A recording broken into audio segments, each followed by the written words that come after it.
Good evening and welcome to day 34 of 100 Days of Sewing with Queenie Quilts. I'm Catherine Wilson, your host. Yeah, it's Wednesday. Can't believe the week is moving so quickly, but that's how it seems to be. So behind me here, I have my Shipshawana quilt. So it is gigantic. So this is 1/4 of it. This is actually the center up here. So this is the Liberty Star block.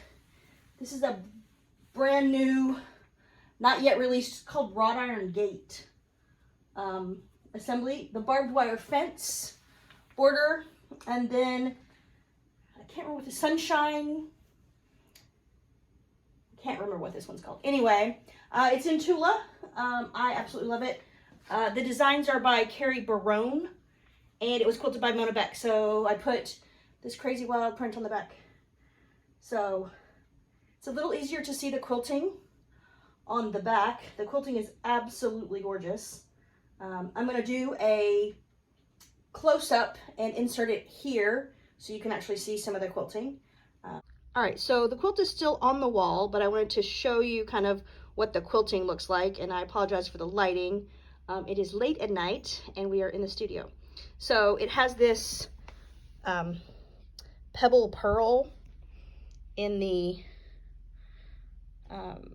wrought iron gates, and then this swirly design in the wrought iron. It's really hard to see the quilting on this Tula fairy dust print. It's like a big bubble, and then it's a swirly bubble. It's a little easier to see. Let me see if I can get the light on that component. It has just a feather in the geese, and then back to that little bubble print here. In the wrapper part of so this right here is the barbed wire fence. So that's what they call this component here. So below it you have this feather. It's beautiful. And then in the barbed wire fence, there's not a lot of quilting. There's just a little loop-de-loo here in the pink, and then a matching one in the white. But no quilting in the turquoise or in the dark purple there. And then in this, we have the reverse question mark. So I love this. It's like a reverse, to me it looks like a reverse question mark. So it's very similar. This piece is very similar to what's in my antique lighthouse. But yeah, it's just a beautiful, beautiful design. The designs are by, well, I'm not sure 100%. Some of them are by Peak to Prairie, which is Carrie Barone, and some of them are by Lori Thomas. So this is just a swirly squiggle, sort of a feathery squiggle. But the really cool part is what's in, and it's a really simple design, is what's in these components. So it's like almost looks like a fish. So it's a long loop in them, and I absolutely love that. And then on this big polka dot, I don't know if you're going to see it, there's like a diamond here. And yeah, it's just really, really pretty. So I'm super in love with this. And then it finishes off with just a little bit of texture in the border. So I'm going to flip it to the other side so you can see it. It's on red. Well, it's in red. So you can see the design a little bit better. It's a little hard to see on the pink. It's beautiful and creates great texture, but it's a little hard to see what the actual design looks like on the front. So yeah, I absolutely love it. So good job, Mona. Anyway, so, and here's that loop-de-loop it's in teal. So, oh, and I couldn't even see that one on the front. Where is that? Oh, it's in here. It's in there on that purple. So this pattern looks a little bit weird right here in the respect that we had to downsize that because I added that vein, that hot pink vein. Did not come on the pattern. It's a specialty one that we added at the conference, just because I needed something that related a little bit better to the pink. So we added that as a bonus. So mine will be the only one that has that. Well, probably not the only one, because somebody will at some point add that as well, I'm sure. But it's not actually on the pattern itself. So I freehanded them. So they turned out beautiful, and I'm super happy with them. But yeah, the quilting on this thing is absolutely gorgeous.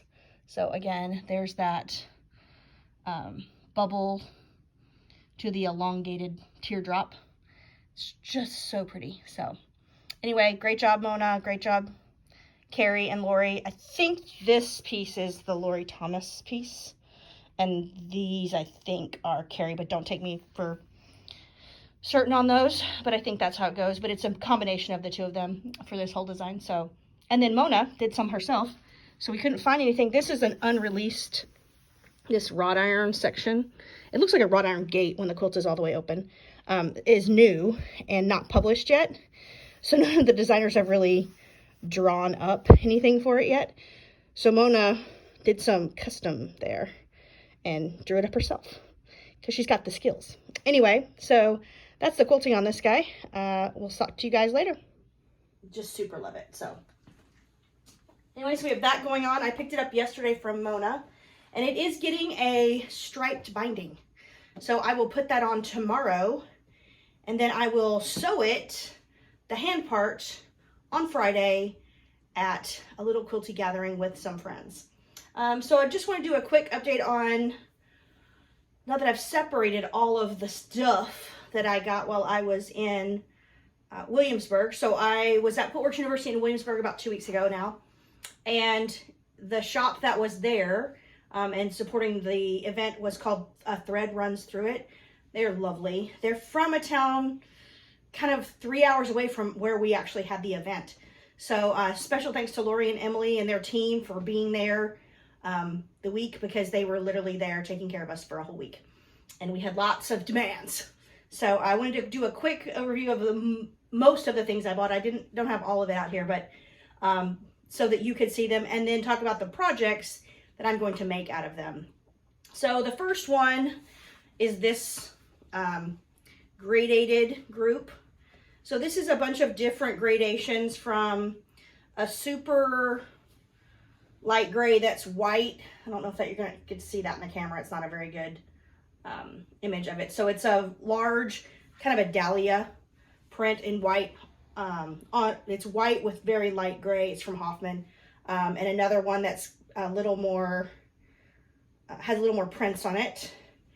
And then they're all basically from white to gray. I guess that one's out of order. This one's a really light gray with white polka dots. And then a gray with white, a gray with black, a gray with black, a black with gray, another black with gray, and a polka dot. So I have 2 yards of each one of those. And I'm going to do a black and white Judy quilt. I'm not exactly sure which one I'm going to do yet. I've kind of been playing around with a couple different ones, so, but I'll make that decision in the next couple of days. Then I bought these. So this is Making Waves. It's a Bally Jelly Roll, whatever you want to call it. They're batiks. They're from Norcott, I think. No, Wilmington prints. Anyway, so it's all really lights. And if you know anything about batiks, lights are hard. They're hard to find in quantity as well. So they had a huge selection at Thread Runs Through It, so I bought lots. So I bought this as a jelly roll. So there's 2 copies each of 20 prints for a total of 40 strips. And then they had a lot of these prints in-house. And so I bought half-yard cuts of those to use for lights, because the lights are just super hard to find. So then I got this, which is a black with my favorite colors on it. So, and I got 4 yards of this, so there's plenty to do borders and something else. I do think I'm going to put this in an Amazon star, but I haven't decided exactly. Then this print is from Timeless, and this is actually one of Judy's feathered stars printed on a really pretty blue and purple with sort of gray / tan stars. And then I got some dragonflies. I got a black with my favorite colors and a blue. So it's really a turquoise blue. So I'll do something with those. And then I got some large quantities of some lights. So I got this one, which is a Hoffman. It's beautiful. It's pink. And if it looks familiar, it should, because it's in that Hoffman Bally Pop that I'm doing Spice Rack out of. I haven't actually sewn it yet, I don't think. No, I haven't, but it's in there. And then I got this polka dot, which is again, super bright, turquoise, pink, and yellow with a little bit of purple. I got this fern print. Again, just a great turquoise and green. I got this one, which is sort of a pebbles print. So it's turquoise, light blue, and then a little bit of peach and rust. Oops. And then a really pale kind of, it's actually a really, really light green fabric. It's a super light with kind of turquoise and green print. So those are from Thread Runs Through It for making projects. So if you are interested in any of those, please call the shop in the next couple of days. I'm sure Emily and or Lori will be happy to help you. They did such a great job taking care of us while we were there. So super thankful. They brought in, I want to say she brought in 1,500 bolts of fabric for us to play with. And play we did. So that's what I've got going on. So I'm going to get these all put into boxes, taken care of in that respect. And yeah, they're just beautiful. So anyway, I'll see you tomorrow for day 35 of 100 Days of Sewing. And I hope you guys have a chance to sew today or tonight. And I'll see you tomorrow.